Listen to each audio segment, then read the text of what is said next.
What is up, everyone? I am at Power Play Family Entertainment Center here in Kansas City.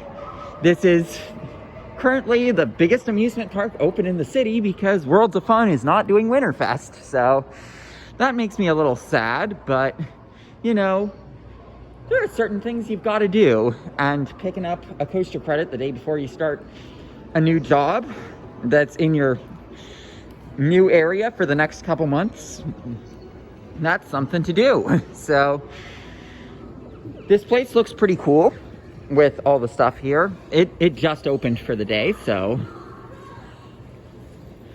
but you can see they've got a lot of rides here. They've got a lot of arcade games. So I'll start with some of the arcade stuff. Oh, love the neon signs, by the way. They've got a tilt-a-whirl here. Like I mean, I'm tempted to pay extra to do this just because, hey, it's got a really cool lighting package as opposed to the standard. I've also got a shooting gallery here. This is inside of a former Best Buy, by the way.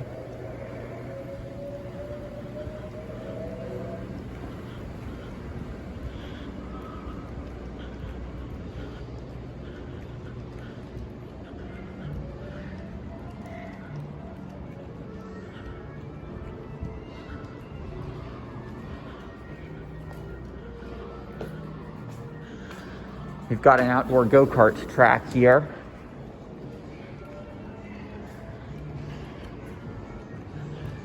You can see they've got party rooms and stuff. But here's something that I definitely want to show you guys, because the coaster credit is not easy to find if you don't know where to look. Now, thankfully, the place isn't that huge, so I was able to find it. I am now at 348 coaster credits, by the way. I'm gonna hit my 350th on Monday at Silver Dollar City. That is currently my plan. So here they have mini bowling, so that's really cool.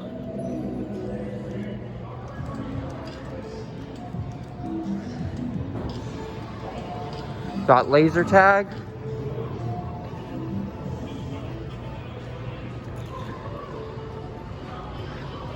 Got a carousel here. It's clearly a fiberglass reproduction. But you've got some more games here. That resembles more of a carnival game. You've got the bumper cars, which, if I had more people that I was with, I'd consider doing these. Here you've got the coaster credit, Python Pit. It's an E&F Miler. So this is, and of the E&F Miler kiddie coasters I've done, because there's only one adult E&F Miler coaster I've done, I'd say this is probably the second best E&F Miler coaster that I have ridden, because this has some legitimately cool theming. So you can see the trees around there. You can see the bee in the middle, and you can see that there's something in that tunnel. You shall have to watch my POV of it to see what's in the tunnel.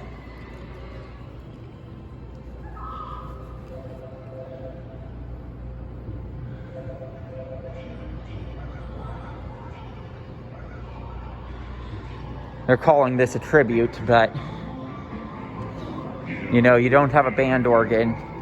It's all fiberglass. So, just saying, as an amusement park nerd. But yeah, I really recommend this place, because, to do the coaster and the bowling, guess how much money I spent? Like $6. That is a really good deal. to be able to get that. You can see they've decked out the entrance here. And then they have a theater here. And yeah, like as you can see, it's a pretty small park here. But it's definitely one that's worth checking out. I love all the neon that they have, and the theming is a nice surprise. Like I mean, I will say that I kind of knew about this place because of a Coaster Studios video from when Worlds of Fun closed early, and my joke about this is the city's largest amusement park and right now, and I rode the tallest, fastest, and longest operating coaster in Kansas City because Worlds of Fun is closed since they're not doing Winterfest, which, you know, I'm sad about because I don't get to ride the new Zambezi Zinger, which is probably something I'd be doing today if it was open, because I start my new job tomorrow. But yeah, that'll do it here from this FEC. Definitely, like, it's called Power Play. I keep forgetting the name of it. That's embarrassing on me that I keep doing that. But yeah, I mean, definitely recommend coming out here to Power Play if you're in Kansas City. If you're doing a trip to Worlds of Fun, definitely an easy stop to make to get an extra credit. And as you can see, there's some pretty cool stuff here.